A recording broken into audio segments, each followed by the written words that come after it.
Welcome back, pet parents. This is the final day, day 4 of the Dog Gut Health Online Summit. I'm Dr. Katie Woodley, the natural pet doctor, your host for the summit, and helping to guide you through these past 4 days. So for everyone joining live, thanks for being here. Give a shout out where you're tuning in live from. This is our live Q&A session with me to end this incredible summit. Who's found this amazing? Bookie, I see you again. Welcome back. Good evening from Florida. I see Jim Duff here. Greetings from Vermont. I see Janelle here. Definitely share this with other pet parents too. Let them know that this is still going on. The information is still available through the evening. Hi, Kathy from Alabama. Alyssa, I see you from Orange County, California. Welcome back for day 4. I see CM again from South Carolina, Priscilla from Vancouver. I love that I'm seeing some of the same names popping up. I know you guys have been so active in the Facebook group. Stacy from North Carolina. Thank you guys for being here and for showing up, taking part in our first Dog Gut Health Online Summit. Terry, I see you from Indiana. So welcome, welcome, welcome. And who got to watch day 4? I know a lot of people had to go back to work today, so probably cut down a little bit on the time. You might catch up this evening with that. But Leanne, I see you all the way from Australia. I think it's already Tuesday, your time in Australia. Jennifer from Virginia, Debbie from Virginia. We've got a lot of people joining us live, which is fantastic. We have a lot of people from Virginia here, so welcome. Kimberline from Canada, Elizabeth. Watched some of it, but had to work. And Bookie, I love that you learned a lot these last 4 days, and I'm really, really happy that you purchased it. Remember, you guys all have the ability to upgrade if you want to, so you get lifetime access to all of these amazing webinars, lectures, interviews, resources. We have that ebook that you can purchase too to help guide you from your puppy all the way to your senior pets. And guess what? If you have a cat too, there's cats included in there and supplements to help guide you on a lifelong journey of holistic health with your pets. So definitely take advantage of that. So that way you don't feel flustered and up like, oh my gosh, I can't get it all in, because there's so much information that's jam-packed into these 4 days. So let's get going. As everyone here who's coming back for this last final day, I'm going to go through the questions first that popped up on our Facebook community.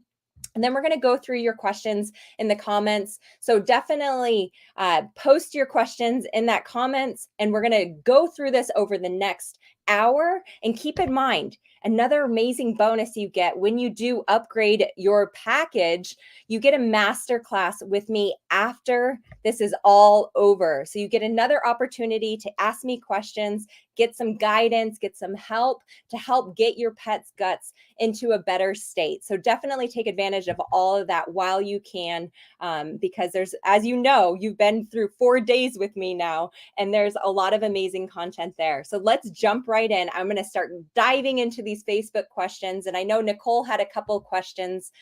She had a question about how much has gut health to do with reactive behavior. What would be beneficial to add in the diet for a reactive dog? They're already doing raw fed with fruits and vegetables. So 100%, we talked a lot about how the nervous system, so Dr. Odette Sutter's lecture all about the nervous system and that vagal nerve and that innervation with the gut. And even from day 1 with Dr. Ava Frick, where she talked about the entire autonomic nervous system and how we have the sympathetic, the parasympathetic, and we have the enteric nervous system all working together.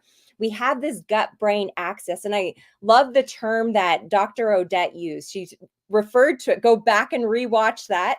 And she talked about brain on fire. And we see a lot of anxiety. We see a lot of anxiousness. We can see fearfulness when that gut health is off. So make sure you go back and rewatch that, because I see it in my own patients. When we resolve the gut health issues, those pets come right. They feel better. They feel more calm because of that integration with the nervous system, with the immune system. Remember, everything is interconnected. That leaky gut that almost every single presenter talked about. We've really hammered it home because it's not talked about enough. in veterinary medicine, and it plays a huge part to almost every single condition that we see in our pets. So definitely go back and rewatch those videos if you haven't checked those out yet.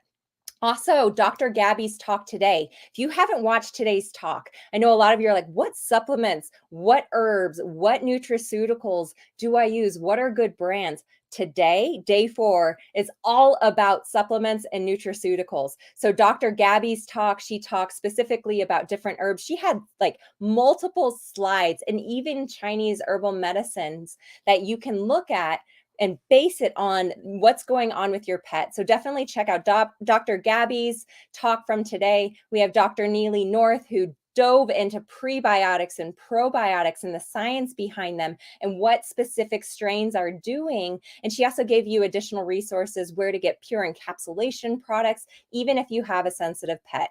So make sure you get in there. Greg Tilford, I had the pleasure of interviewing his amazingness, where he's actually the founder of Animal Essentials, which is a brand I love and use. And he talked a lot about the Western herbal formulas. So make sure you go back, check those out so you don't miss it. And even those essential oil talks. If you didn't check out Dr. Jody, essential oils are a big hot topic in veterinary medicine, and they're so powerful, especially at helping with anxiety. So definitely check those out. You do have the 48 hours to watch them. So if you don't get to them, make sure you watch them tomorrow. And if not, make sure you buy that package so that you can watch it whenever you need to, because these talks are going to change your pet's life. I guarantee it. And so with Nicole, she was also curious about sugars in the fruits and adding them to the dog's diets. We do have to be careful. And we have to be careful with high sugar vegetables. So a lot of times those are going to be root vegetables. Dr. Susan Bohr talked a lot about the energetics of different types of foods and how that can play a part with different pet constitutions. I believe that was back in day 2. But we do have to look at that, especially if you have a pet that has yeast issues or skin infections, making sure that we're not feeding high sugar fruits, we're not feeding high sugar vegetables. Now, when I say we're not feeding, I mean we're feeding small amounts. I love some berries, organic berries, blueberries, organic strawberries have lots of really great nutritional properties that are actually going to have anti-cancer properties. They're high in antioxidants, phytonutrients. They're doing a lot of good things for the body.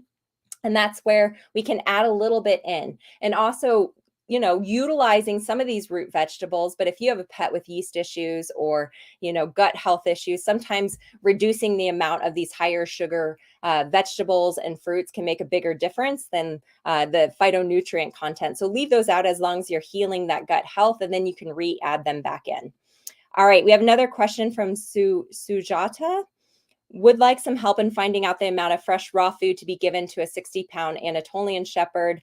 I like to do a mix of kibble, fresh raw to start with. I saw Deborah had a great answer to her. I wanted to state this too, because Connor Brady has an amazing book, Feeding Dogs. His lecture was amazing too, talking about the pet food industry, how to get started with raw. Nick Thompson also did an entire talk yesterday on raw food and the myths surrounding raw food and how to get started.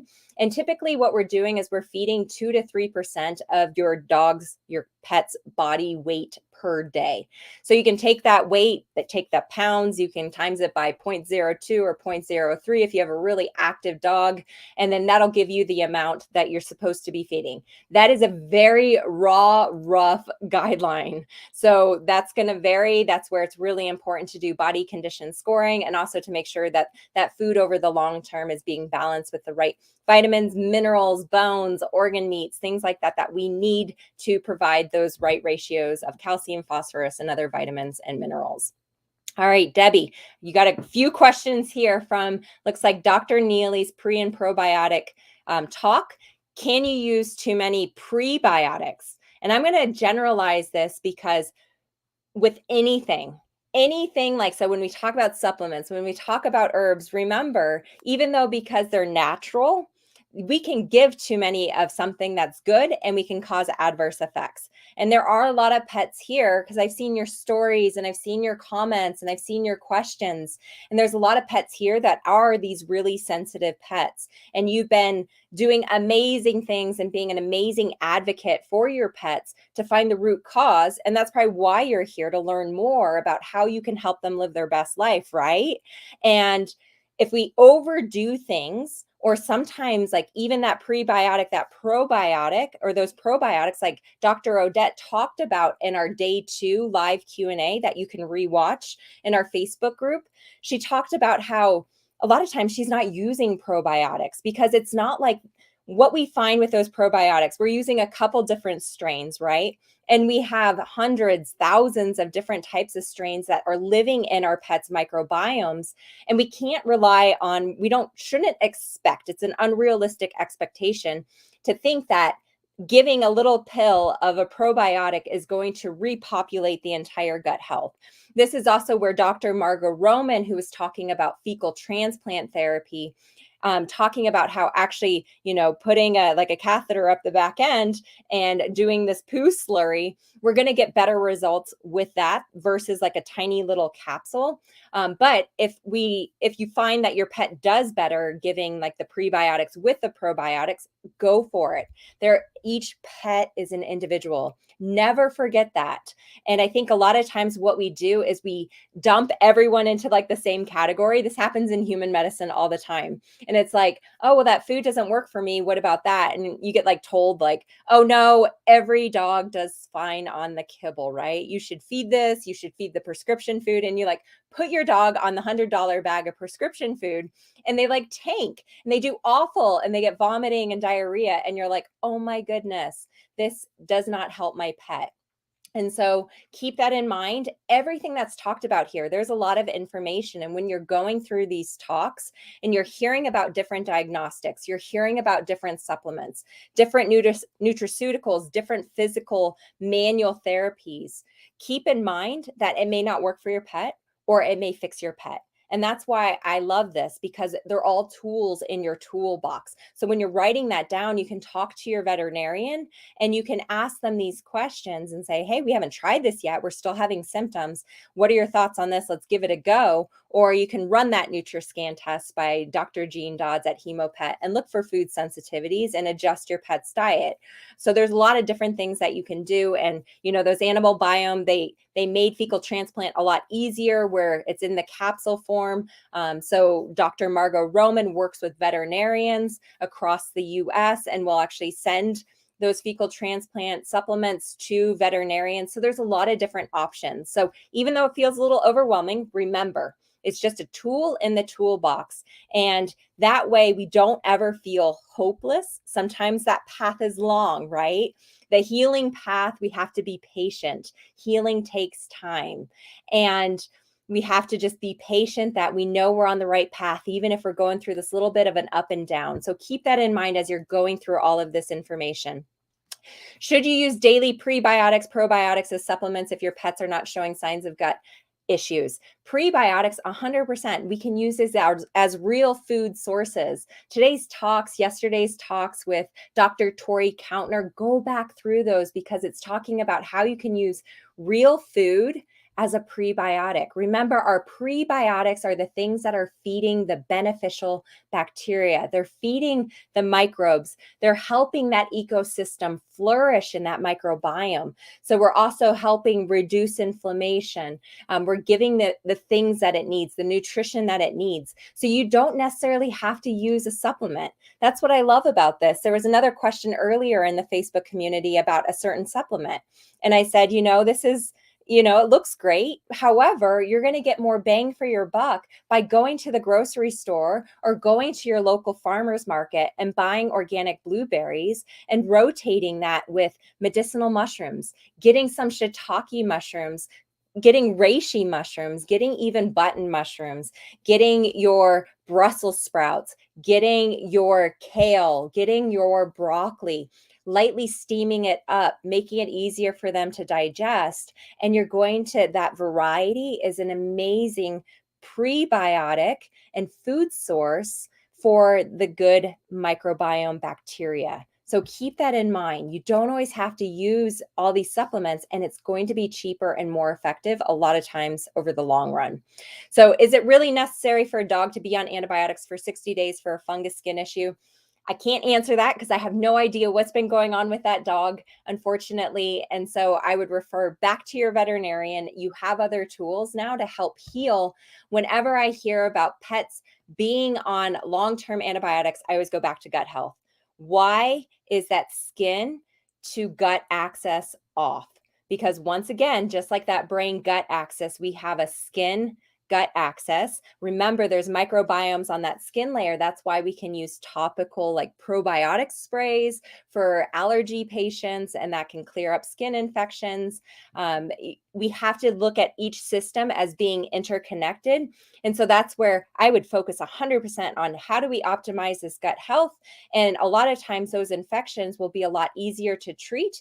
And if we're dealing with a skin infection, like an overgrowth of bacteria, so a dermatitis, a hot spot, a fungal infection, I even treat MRSA infections using things like essential oils, other natural remedies, colloidal silver, using manuka honey topically. There's a lot of natural things we can use to help avoid having to use oral antibiotics or oral antifungals that are going to affect the microbiome health. So we have an entire blog post on like natural remedies for skin infections with using essential oils. So check that out at thenaturalpetdoctor.com, but go back and watch and listen to Dr. Jody talk about using essential oils for gut health, and also some of the other recommendations she makes, because she's breaking down some of these myths surrounding using essential oils in our pets. Let's see. So, okay. So in Dr. Jody's Using Essential Oils for Our Pets Gastrointestinal Health webinar today, in the detox soak, directions say to use a good natural soap with the essential oils. Would pure unscented liquid Castile soap be good? 100% yes. I love there's Dr. Bronner's, there's the pure Castile soaps. What you're looking for whenever I'm using natural remedies, the biggest thing I'm looking for is what other ingredients are on there. So I'm a huge ingredient list reader, and one of the things, if you walk away from this, learn how to read ingredient lists on the back of your like the dog food, the canned food, the supplements you're using, the product you're using for yourself, for your dogs, your cleaning products. Like I honestly, like, it's probably good I don't do a lot of the shopping. My husband like goes and does that for me because I'm so lucky to have such an amazing man. Let's be real. However, I'd be like, oh my God, what's in this? And I'd be there for like 3 hours and it would just be a nightmare. But make sure you're looking at that, because you don't want to see ingredients that you can't pronunciate, you can't read, you have no idea what it is. We want to go as clean as possible, because especially if we're using a detox soap and a bath, we don't want to be putting more chemicals in. And the other thing I wanted to say about your essential oils, you can't just use any essential oil brand. I know Dr. Jody talked about that, and there's a lot of adulterated essential oils, meaning that they're not pure. And so if you walk into a store, so over here in the States, we have like Bed Bath and Beyond, and they always have like a diffuser and like the essential oils out when you first walk in. Do not buy that. That is adulterated synthetic. So they're artificial fragrances. And one of the ones that Dr. Jody talked about is lavender. I love lavender. It's amazing. It's one of my favorite essential oils. I use it in my own skincare. I use it prior to appointments for acupuncture to help calm down pets and relax everyone. But it's also one of the most adulterated essential oils out there. And so this is where using companies that are safe, that we know have been around, that they're doing tests, they're checking certificate of analysis, is super important in keeping your pets, and especially cats, safe when you're using essential oils. If you want to learn more, we do have a blog post on how to use essential oils safely, once again, at thenaturalpetdoctor.com. Or you can reach out to me. I can always post that in our Facebook group too, because those are really, really helpful to get you started using a really amazing natural treatment option for your pets. Okay, so let's see.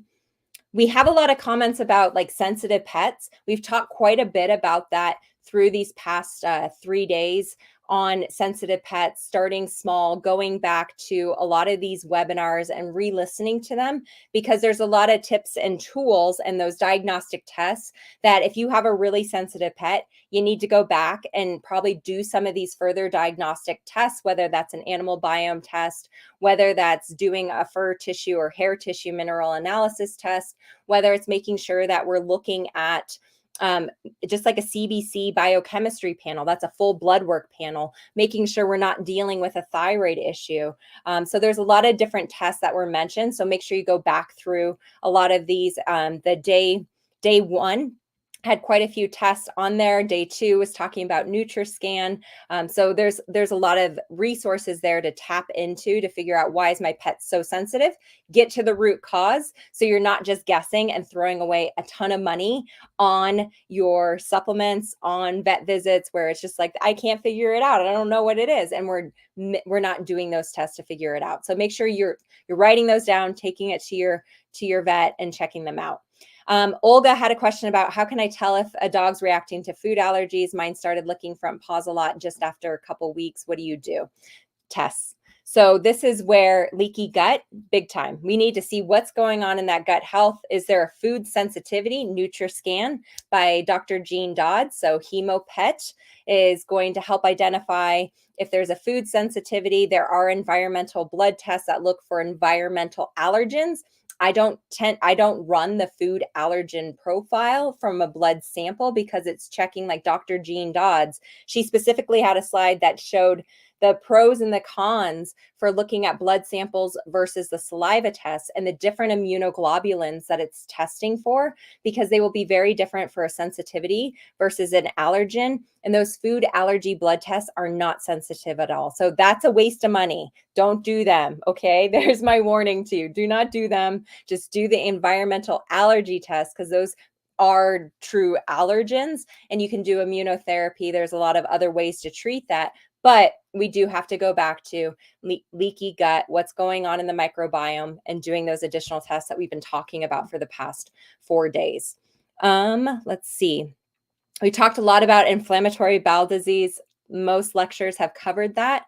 And so I would say that we do have some resources coming up that are going to help guide pet parents, but make sure you have access to these webinars to refer back to, because I know I rewatched every single one with you. I did the interviews and I was there, and I rewatched them, and I learned even more. So you can gain additional value. You absorb it differently when you hear it that second, third, fourth, even fifth time. And a lot of the things I'm saying are on repeat, right? But it may take 4 or 5 times before you're like, oh, that's what she meant, or that's what that speaker meant. And for it to really kick in and go, that's how I fix my pet. That's just like anything. So definitely make sure you go back and rewatch those webinars. Let's see. I have a question from Ingrid. Is it true you should not feed vegetables like broccoli, cabbage every day? Okay, this is, once again, each pet is an individual. I like variety. I like rotation. Would you eat broccoli every day? Probably not. And broccoli, so high in sulfur compounds, cabbage is high in sulfur. It's a cruciferous vegetable. So it is really good for detoxing, supporting liver health, helping with anti-cancer properties.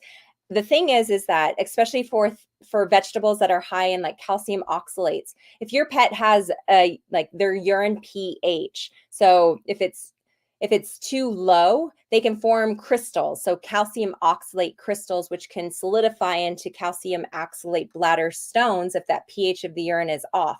So this is why variety is key. It's just like if you feed kibble every single day, we're not getting variety. It's technically balanced, right? And as you know, if you've gone through all these lectures, what that means and what that really doesn't mean. And that's why we advocate every single practitioner, every single speaker here is using real food, fresh food, or raw diets with their patients. And there's a reason why. It's It's because it's not processed. It's better for us, just like it is for people. And so going back to those principles of variety, balance over the long run, making sure if you are getting into home cooked diets or pre-made raw diets that you're working with someone if you feel lost, confused. So that way you're not making a mistake that could potentially over the long term cause a health issue for your pet. But it takes a while before we can actually cause a lot of harm. So if you're just kind of like getting started and getting your hands into it, don't be afraid.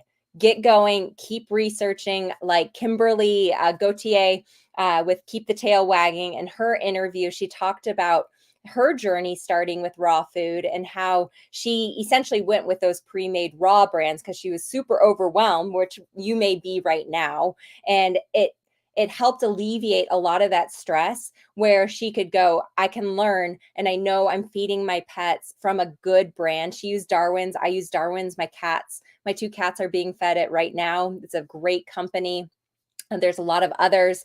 Go to the Facebook page. People have been sharing really good companies if you're looking for pre-made options. So definitely check that out.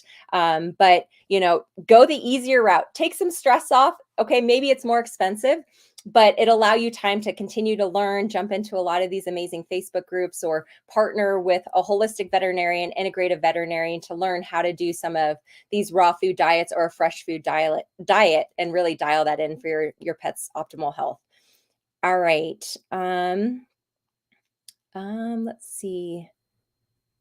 Okay, so Stacy had a question. How can I trust the meat, veg, fruit I'm getting will be safe and free of scary things? Don't the farm ranch animals eat all that stuff anyways? She's probably referring to Dr. Katie's lecture on like your toxic environments and the farming. And here's the thing. This is where there's a quote. And Dr. Nick Thompson, Connor Brady, the Raw Pet Medics, and Brendan McKenzie, they did a talk on eco farming. And there's a big debate about climate change and there's a lot of like controversy around everything. And the thing is, it's not the cow, it's the how. And I love that quote because it goes back to knowing where our food comes from. And so looking into, can we support local farmers? Can we support those local farmers that are doing raw or grass-fed organic farming practices? They're doing bioregenerative farming. So they're helping the soil microbiome. They're helping to support the land. We're not turning soil into dirt. I watched a documentary recently and they said we have 60 harvests left. Like that's super scary. 60 harvests. That's like, hopefully, I don't want it to be like where we have no food, but that's hopefully within my lifetime.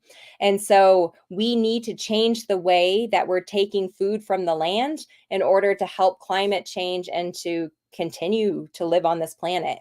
And so that comes down to the foods, the meats that you're feeding, knowing what did that animal, like where did they source that meat in that company? And these companies should be open and honest with you. And when people start hiding stuff, that's when we go, that doesn't feel good. You're not being transparent with me. You can take your business elsewhere and support other people that are doing things right. There's a lot of great companies out there that are super transparent about how they're operating. So definitely check them out and ask those questions, and then you'll feel more comfortable. And then also, like Dr. Katie mentioned in her webinar, she talked about the amazing things you can do to detox the body, bind glyphosate, bind heavy metals, help support detox pathways. So definitely go back and rewatch that webinar.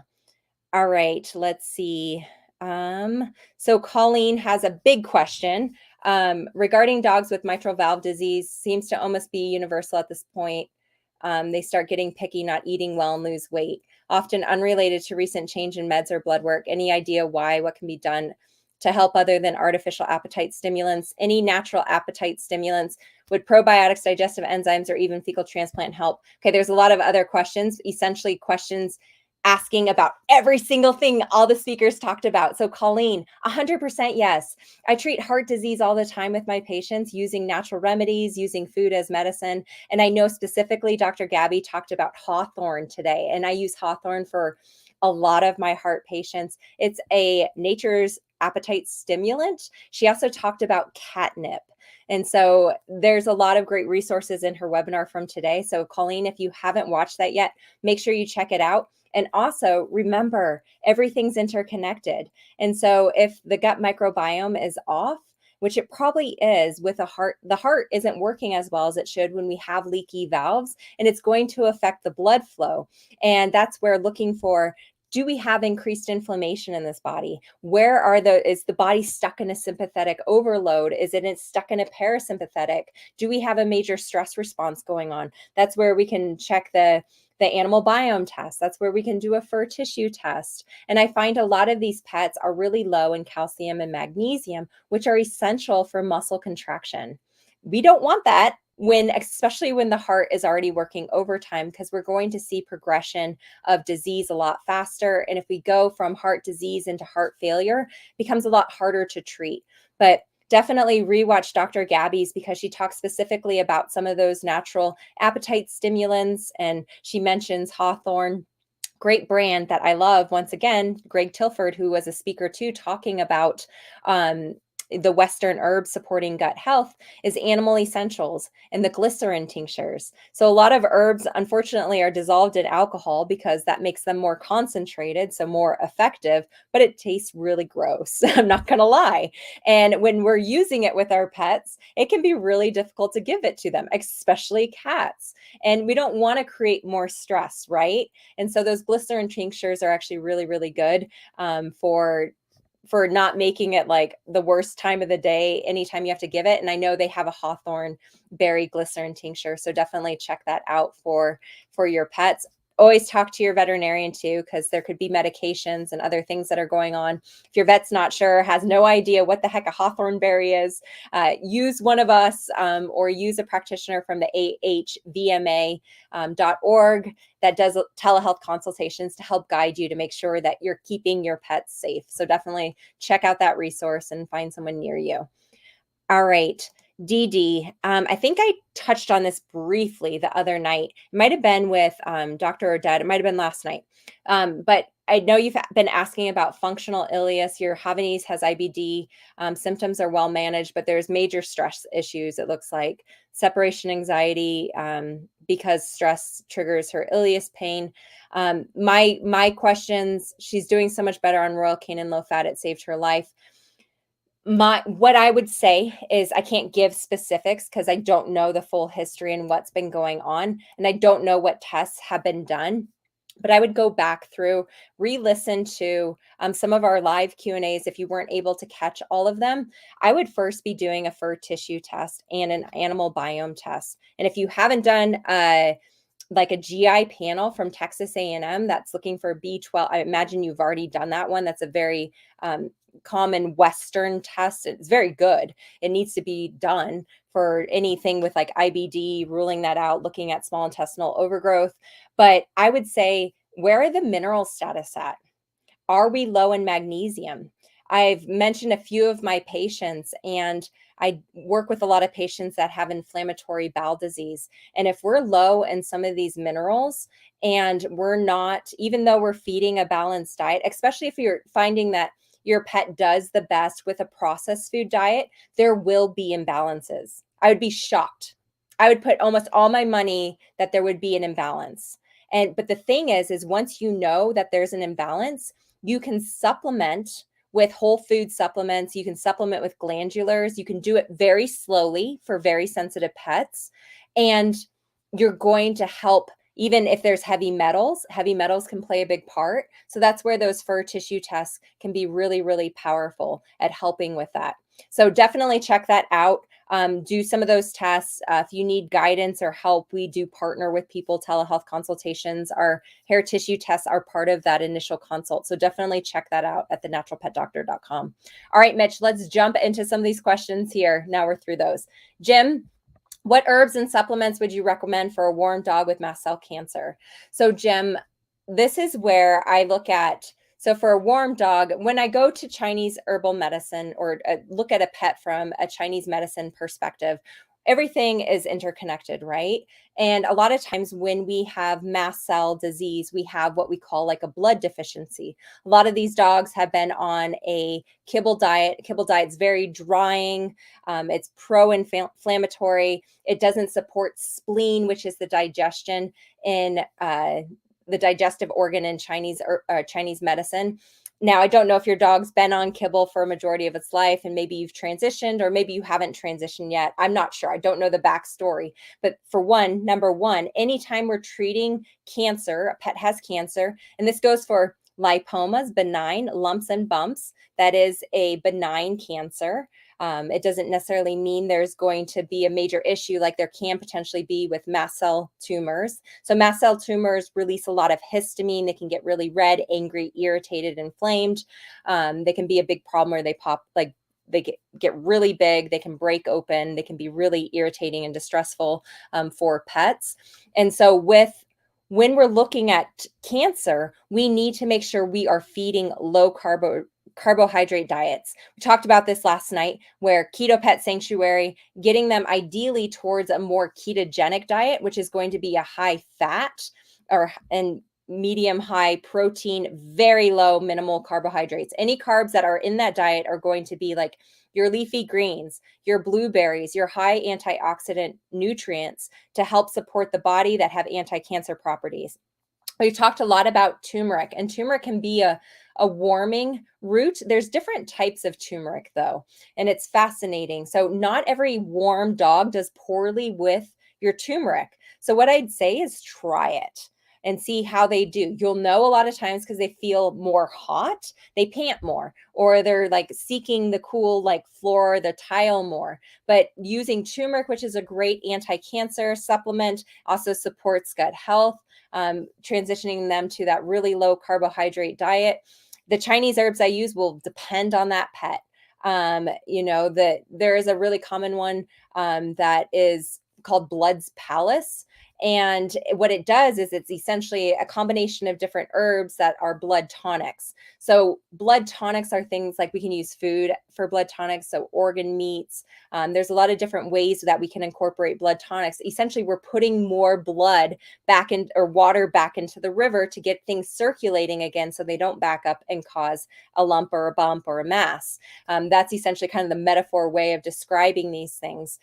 So I would say, work with someone to help like figure out where's your pet's underlying imbalance, using cooling foods. So if your pet is warm, that's where we use cooling proteins.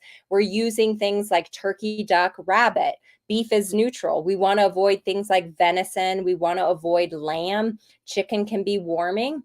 Now, your cooling vegetables are going to be vegetables above the ground. So these are all using those food therapy principles. So avoiding those root vegetables, which will be higher in carbohydrates too, and are going to be more warming to the body. So you want to avoid those also. So those are a couple tips to kind of get you started, and continue to like search. And we have a lot of resources on the naturalpetdoctor.com for cancer. So make sure you check that out too, and on our YouTube page. All right, next question, Mitch. Janelle, if I give homemade bone broth with fresh feeding daily and I give raw bones to chew, would that be too much calcium? Depends on what you're feeding. So I know that's like a common question or a common answer that I have. So is your dog's eating the bones or are they just gnawing on them? So that would be my first question. And my second question would be, are you doing what's the normal food you're feeding? So you're not going to get too much calcium, definitely from the bone broth. We're using that more for like the collagen and to help soothe the GI tract and support joint health. If your dogs are chomping up those raw meaty bones and they're actually ingesting them, then that's where we could potentially be getting too much calcium if we're already feeding a diet that has all the calcium that's needed. So it's one of those things where we'd have to like calculate out how much calcium is present in the food that you're currently feeding. Now, if you're only giving raw meaty bones a couple times a week or once a week, you're fine. Don't worry. If this is something where they're getting it every single day or they're getting it every single meal, we could potentially have a problem. All right, next question. Elizabeth, what foods help a dog's thyroid? Which lecture covers that? So we did not cover thyroid disease on this topic, on this gut health summit, but this is also where there's what's really fascinating. And Dr. Ava Frick might have actually talked a little bit about this. I know with how she looks at the like hair tissue mineral analysis tests, there's different ratios we're looking at that actually will identify how the thyroid is functioning in the body. And it's not necessarily correlated to the blood level because blood levels will be different than what's in that hair test. And this is where that hair test can be very powerful and helpful at figuring out, is the adrenal glands under stress? Is that thyroid gland, are we actually getting the, like, producing enough thyroid hormone, and is it circulating around and getting to the organs where it needs to? So are we do we have too fast of a thyroid? Are we too slow of a thyroid? That's where, seeing those results, what I can do is I can go, okay, I love standard process supplements. I use them for a lot of my patients. And this is where we can use glandulars. So for dogs tend to have, or are prone more towards a low thyroid state. So we hypothyroid, whereas cats can be hyperthyroid, where they have too much thyroid. They get where not necessarily a neoplastic change in their thyroid, but it's pumping out too much thyroid hormone. That's why they lose weight. They get kind of hyperactive and crazy, and where dogs can get fat, slow, and sluggish and cold. That's what we tend to see when there's a thyroid issue. And so with the thyroid issues for dogs, what I tend to do is I use the standard process canine thyroid support. And what's nice about that is we're using the glandulars, we're using organs, we're using whole foods that are naturally supporting the natural processes in the thyroid gland itself, without adding like thyroxine, which is like the drug that we don't want to add that. So it's a nice safe supplement, but I always go off of, what are my tests showing me? What is the pet showing me? Are they slow and sluggish and they need a little bit more support in that area? Maybe their adrenals aren't working too well. So remember, everything's interconnected. I wouldn't feed thyroid gland. So that's something that can potentially cause them to be hyperthyroid. That's where we see recalls in pet food, where unfortunately, if thyroid is in the, like, the raw food, or it's accidentally added into the pre-made foods or your homemade food, if you got that from like the butcher, that can cause adverse health reactions. But looking at, your fur tissue test is a great one to assess, and then looking at the blood values too. And here's another test that Dr. Jean Dodds runs, is a full thyroid panel. So it's specifically thyroid panel 5 that you can have your vet send blood work to her. Michigan State also does a entire thyroid panel where we're looking at T4, free T3, free T4. We're looking at TSH, and we're also looking at the autoantibodies, because there will be pets that are completely normal and everything. And so if you're only running a T4, so that's what most veterinarians are checking on, like, annual blood work. And if that looks normal, they go, you're fine.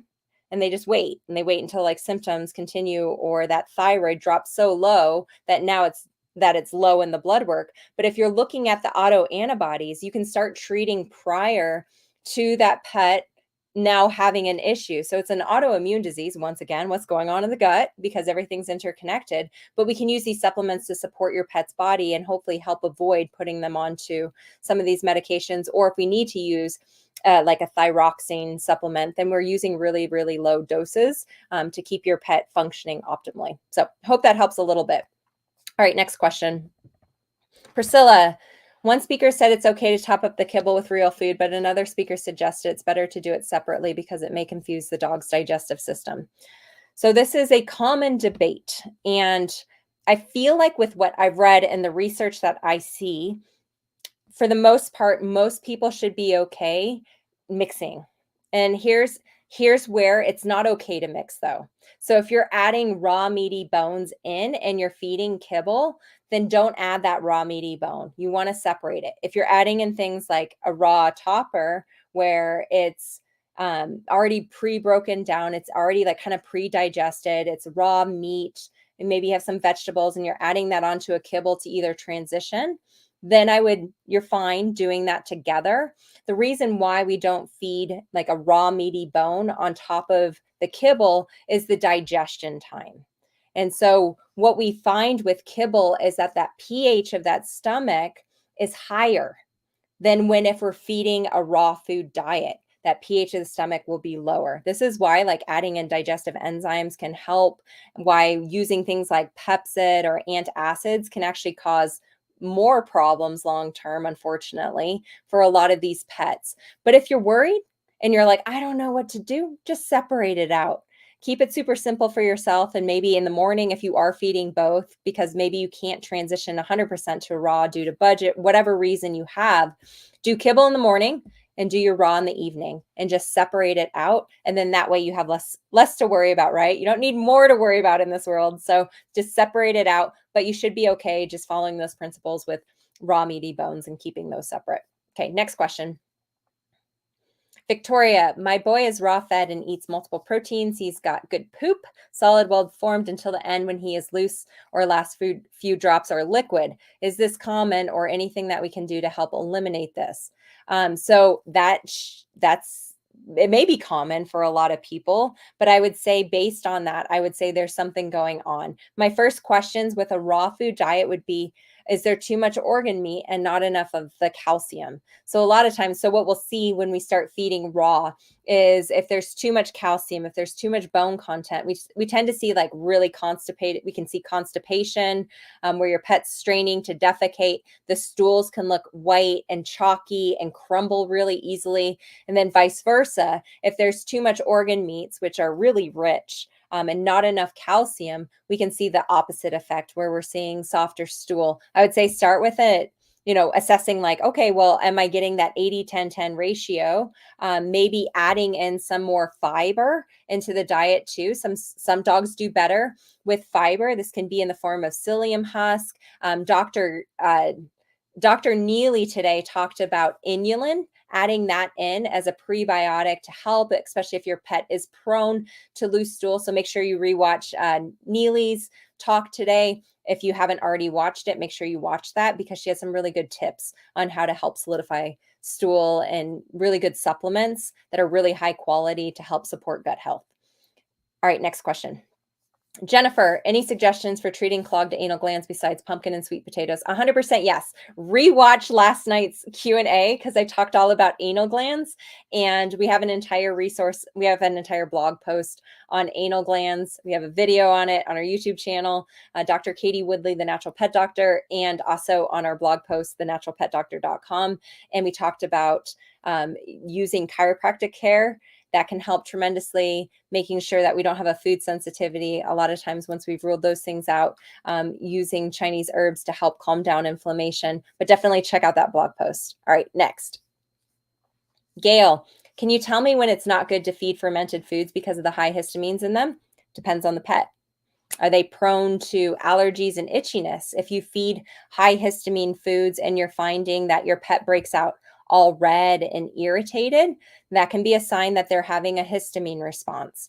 There are supplements you can use. So things like DAO, your diamine oxidase, which is actually going to break down the histamines in the food. You can give that prior. It's used for people that have a histamine like mast cell issues or histamine overload that are having adverse histamine reactions. And we're finding as we start, it's really difficult to diagnose, but we're finding that some of these pets have issues. So if you find that you're constantly, like you feed something and immediately your dog gets like really red, so their ears turn red, their skin is red, they get a bit more itchy, that could be a sign of a histamine intolerance. And that's where I would trial a low histamine diet. Here's the thing, histamine's in everything because we need histamine to survive. And so it can be very difficult. Believe me, I know this because I have like behind me, I have probably every book on every diet on how to like heal inflammatory bowel disease in human patients because of my path with my own family. And so we've gone down that path of low histamine foods and low histamine diets. I'm not going to lie to you, they suck. I'm not going to lie at all. Like they suck. They are super limiting, really difficult. So I would say look for like, I know there's resources online and I would go through and look at like, okay, is the mushrooms, where are they at? What are some of the foods? And maybe buy a human book too, because there's some great ones out there that will have charts and you can go through and go, okay, today will be a lower histamine food. Let's see how my pet does. And then maybe we have some other foods tomorrow and where there's higher histamine foods and you can see how your pet reacts. Or you can do like high, low, medium, and vary that diet. And that can hopefully help them. But also looking at the additional tests, like why is your pet having a histamine intolerance problem? What's going on with gut health? What's going on with their immune system? So I definitely don't forget about that, because this is like a symptom of something being off in the body. So don't forget to do those additional tests to figure out what's happening. Okay, next question. Debbie, should the animal biome gut maintenance be used concurrently or after the antibiotics are complete? She didn't mention this during the presentation. The gut maintenance, I believe, are afterwards, but I would reach out to animal biome and ask them. So I think so. Don't quote me on that, but I would just reach out to them and ask, and they should be able to get back to you. All right, next question. If there is a next question. Okay, I was going to say, I don't believe that. There's got to be more. All right, Sib. One thing I haven't heard any of the veterinarians talk about is humic fulvic acids. Dr. Katie Congas touched on this. And so, Ion Biome Gut Health has a product. I actually just got it in the mail today. Been meaning to try it. And, you just have to like hear things a couple times once again. And I'm like, let's do this. And humic and fulvic acids come from the soil. And what they are natural products that actually help. They will bind to the heavy metals. The cool thing about these two is that when you take them internally, they help heal leaky gut. So Dr. Katie Congas talked all about this, and she actually showed the company and the research that they've done. And she showed this slide that showed like the leaky gut and the healing of those tight junctions with these products that have humic and fulvic acid in them. There's a lot of different human brands out there. There's the pet companies are jumping on board. So I know Ion Biome, they have a gut health product for humans. They also have one for pets. When you're using this, here is my disclaimer: start very small, especially if you have a sensitive pet, and especially if you're not sure if they have heavy metals or toxins in them. They probably do. Let's be real. Most of us do. But start small. And the company tells you. So I think it's typically like a quarter teaspoon to start with. And then they say like start with an eighth of a teaspoon if you're concerned. Just because you can have a really like severe kind of like die off or a detox reaction. You don't want that because you don't feel good. You don't want that. You definitely don't want your pets going through that, because then you don't know if it's a detox reaction or if they're just having a flare up or what's happening. So with any of these products, especially with the detox, they're binding to heavy metals, keep in mind, like the body's getting rid of that stuff and you can have an adverse reaction due to the body getting rid of it. So start small, work your way up. All right, next question. Linda, what are good healthy snacks, treats when training? I love freeze-dried liver treats or freeze-dried organ treats. There's a lot of really cool companies out there. I know on Instagram, I follow a lot of the companies. There's Naked Beast Snacks. There's Raw Feeding Miami. A lot of these companies will have like freeze-dried or dried treats that you can feed to your pets. You can use like freeze-dried heart. So for our dog, the question earlier for the heart disease, feeding freeze-dried heart treats, we're getting CoQ10, we're getting L-carnitine, we're getting taurine, we're getting all sorts of amazingness that is naturally in that heart muscle to feed the heart muscle. So keep it small. Like if you have a dog with a sensitive gut, keep in mind these can be really, really rich. The other thing a lot of people will do that I really love is that they'll dehydrate like their chicken or beef, or like they'll make their own meat jerky strips, keeping in mind like jerky, you have to be very careful if you're buying it in the stores that it's not coming from China, because it's contributed significantly to a lot of pet deaths and kidney disease. So if you're going to make something, like those are great options. You can also dehydrate like sweet potato chunks. There's a lot of great ways that you can get creative for feeding treats, but I definitely like going to whole food sources and reading those ingredient lists. I think it was Dr. Connor Brady. I know there's been a few people that have talked about in our summit panel at the very beginning that you can rewatch. We actually talked about treats and how, we could be feeding the best diet ever and we give treats that are trash, and we're like, why is my dog not getting better? And this actually happened to me recently, where I was at a client's house and this dog has inflammatory bowel disease, and I'm like, what is happening? Like, why isn't this dog healing? And she's like, oh, she loves like the snuffle mat. Watch what I do with her. And she pulls out this bag of like human jerky treats, like no joke, like the stuff with like the bad stuff in it. And she like peels it off, and the dog's going crazy. And I was like, oh my God, that's why this isn't working. And I was like so grateful I saw it, because then it really like brought home, like, we don't always know, like, especially from a veterinarian viewpoint, like everything that's happening in the home. And sometimes as the pet parent, we forget, like, oh, that thing we are giving may actually be causing harm long term to our pets. So definitely make sure you're looking at the ingredient list. Where is that treat coming from? Do your research, because it could be making your dog worse or inhibiting that gut health from healing. All right, next question. Kathy, is there any way you can give a few important herbs and supplements for the liver? So this is where, going back to, I know Dr. Gabby talked a lot about different herbs and supplements. A lot of the things that we talk about are actually supporting.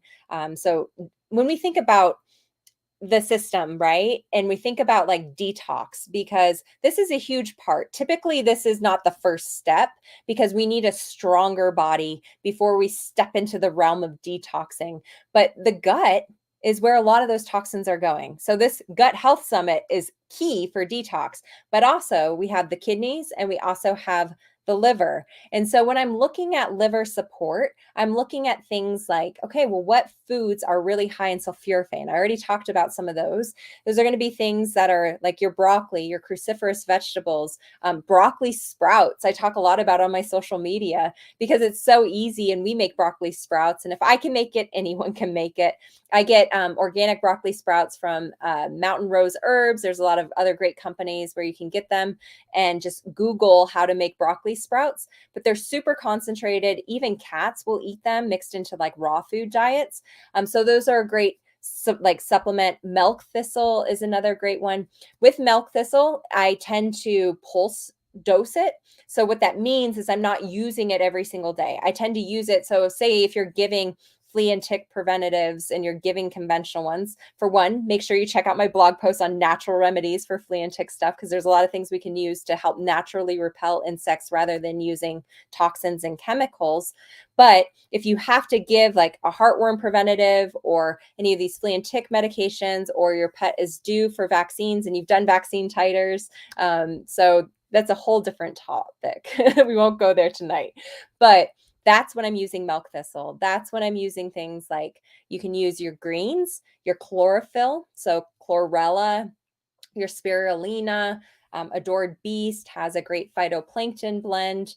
Those would be all things that I'm using to help support liver, helps support detox pathways. And also what's really cool is a lot of those are also supporting gut health. There's a really neat study with spirulina recently that showed that it increased immunoglobulin A, which is very important for immune health. Dr. Odette talked about it, and it being low in a lot of these dogs that have poor gut health and are poor, like the poor thrivers, they don't do well. That immunoglobulin A lot of times is low, and that's where we can use arabinogalactin. But there's all sorts of things that we can use to help, but those would just be a couple of them to really help. The spirulina has been shown to help with vaccines and boost that immunoglobulin A, is where I was going with that. So just start with a couple, or start with one, and use that milk thistle like for 2 weeks around the time that you truly need it to help detox those chemicals, and then give the body a break. So I hope that helps, but make sure you're getting that real food in too, and using that a couple times a week also, and using that variety. So Brussels sprouts, cauliflower, your broccoli, your broccoli sprouts. Those are all great food sources. Asparagus is another great one. So just those are a couple to get you started. Okay, next question. Barbara, did you talk about DM, hind end issues for 14-and-a-half-year-old dog? What natural or food can I use? So for degenerative myelopathy, this is a big problem for a lot of older pets. And this is where, so if people aren't familiar with what this is, really sad, debilitating disease where eventually the pet becomes, they can't use their back legs. Some pets actually lose function of all four legs. There is a genetic marker you can test for. So if your pet's starting to become weak in the back end, ask your veterinarian to run that DM test. Can be more common in German Shepherds, your Huskies. Labs can get it too. One of the things I always look at is, how are we supporting the nervous system?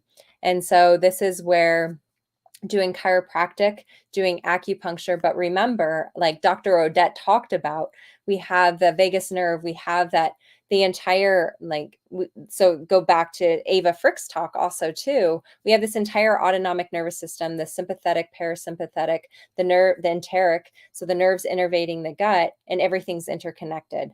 So are we using things to help support nerve function? Your food, your best food will be a species appropriate diet. There is a lot of research out there. There are a lot of case studies about different supplements that can help support nerve function, but I would also be looking for toxins. I would be making sure that we're not dealing with a heavy metal issue. I would make sure that we are getting all of the vitamins and minerals right. So that fur tissue test would be really helpful, because we know we get weakness if the calcium magnesium is off. If we're not helping, like the zinc, the manganese can make the tendons and ligaments weak if we don't have enough of that in the body. We know that if zinc is low, we can more prone to things like copper toxicity. So just kind of going back to those general principles of like, let's figure out where's the microbiome. How do we support the immune system? Do some of these physical therapies like acupuncture, using Chinese herbal medicine, finding that like where's this individual constitution, and supporting with food therapy, supporting with herbs, and going from there. So I hope that helps a little bit. Okay, I will take 2 more questions. All right, Bridget. I have a Shetland sheepdog. They are fed a pre-made raw diet. Is it good to give canned sardines and spring water daily and a raw chicken egg daily, or is that too much? I also give quail eggs. So once again, going back to variety, I know there's been a lot of talk about eggs and sardines, and everyone's like they're superfoods. They're really good. But make sure, I would say the biggest thing is that we have to just make sure, especially with the fish and the things that we're giving, like we're not unbalancing diet long term. Like we're not giving too much of one thing. So when I hear like pre-made raw, a lot of these pre-made raws have everything they need in it. So I would tend to use those, maybe not every single day. I would use them a couple times a week, and I would rotate. So you're not necessarily giving sardines every single day. You're not necessarily giving an egg every single day. That probably goes against what some of the speakers say. But this is also where, if you are doing that, do the tests, like do those fur tests and see, like, are we creating an imbalance? Are things good? Are we creating a problem? If you are seeing any signs of illness like itchy skin, GI signs, behavior issues, like something is off, then, and even so, like you can have vitamin, mineral, nutritional imbalances, and your pet can look completely fine. And they're completely fine until they fall off the cliff, and then we have disease. We don't want that to happen. It's a lot harder to climb back up the cliff. Believe me, I've been there with my own pets, with my family. Like, you don't want to fall off the cliff. So this is where doing those tests to get a better idea of where things are at. Use variety. There's a lot of other foods. So don't necessarily just like focus on those are the only things we can add. Go back, especially today, go back and watch some of these webinars, and go back and listen to like Matt Rowe talk on the first day about some of the real foods he was adding in, the things that are natural sources of vitamin E, your magnesium, using things like the pumpkin. Don't forget, we can use real food sources. Yes, sardines and eggs tend to have a lot of vitamins and minerals and nutrients and are a great source of biologically available protein. But don't forget about all the other things, because I am a huge fan of variety over the long term. All right, final question. Linda, what about parasites and gut imbalance? 100%. So this goes back to going through like the testing. So if you have, here's my other thing. This bothers me a lot. So when a pet gets dewormed, did you do a stool test to see if there's actually parasites? Most of the time, we're not doing that as veterinarians. We're just like, oh, you're due for your dewormer, just like vaccines. Here's an idea. Why don't we look for parasites? So when you go in to your veterinarian for the annual wellness, bring a stool sample in and ask, hey, I want to do a stool test for parasites, check for Giardia. Here's the other thing. If you find Giardia and the stool is solid and your pet is fine, may not have to treat, but check. Do the test. And then if you find things like hookworms, roundworms, tapeworms, and we're finding other things. That's where, okay, we know they're there. Now we know what we're treating rather than just like taking out everything just to take out everything. That will support your pet's gut health a lot better. The other thing I do find also, we have a lot of Giardia in Colorado where I am. Mountains, hiking, streams, wildlife, perfect storm for Giardia. And pets that have weaker gut health, that have leaky guts, that are really sensitive, tend to get these Giardia infections over and over and over and over again. And when I mean Giardia infection, they're getting like the symptoms of Giardia. So if I test a stool sample and I see Giardia or test positive for like the SNAP test, I'm like, your stool's normal, pet's not having symptoms. We're fine to monitor because it's just passing through the body. The body's clearing it. Now, if we're having symptoms, we're getting loose stool, gassiness, they're not feeling good. That Giardia is causing a problem and it's going to be contributing to more of that leaky gut issue. So that's where we really need to do a lot of these diagnostic tests and dive deeper into why might this pet be having health issues. So once again, I really want to bring this home. Like this is our last time together for now, unless you've done that upgrade, and then you'll see me again and I'll see all you beautiful, amazing pet parents soon for our masterclass and Q&A. But remember, there are a lot of different tests you can run. You are not stuck. There are different options. We have so many amazing treatment options, from fecal transplant, ozone therapy, pre and probiotics, chiropractic, acupuncture, Chinese herbal medicine, food therapy. There's just so many essential oils. Like that doesn't even cover everything. There's so many treatment options. There's so many ways to optimize your dog's gut health, to keep them healthy or to restore health. Be patient. Know you have the tools. Know you have the support from this amazing community. So continue to post in the Facebook group. You've all been through this talk. You all know what's happening. So now you have this amazing community to fall back onto. So I really want to hit home with that. Make sure you watch the rest of the webinars and upgrade if you can.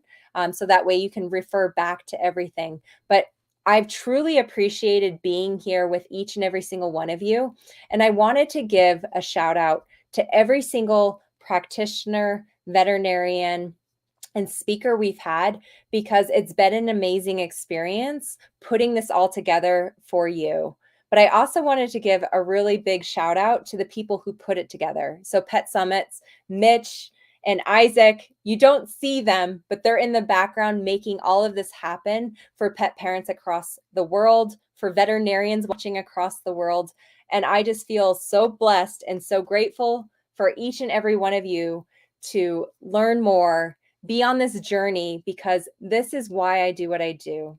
The mission is to make sure each and every single pet parent knows that there is a way forward, that you have options, that there is hope, that we can help your pets feel their best. So I hope that you found each one of these days, I feel like you did from the feedback we've gotten, but I hope you found this really, really helpful and informative. And now you're part of this amazing community. And I love that I'm a part of this community with you. So thank you for everyone taking time out of your day, out of your weekend, to learn more and to be the most amazing pet parent and to really truly change this world, because together, once again, we are changing the world for pets and making sure that we're asking for the best and most important things for them, so that you're never stuck feeling helpless, hopeless, and lost. So that's my final thank you. And I hope to see all of you again soon. You know where to find me, and continue to learn and educate yourself and be part of these amazing summits through Pet Summits. I know they've got a lot more in store for pets, and I know it's just going to be phenomenal. So thank you so much once again for being here, and I will see you all again soon. I'm Dr. Katie Woodley, the Natural Pet Doctor.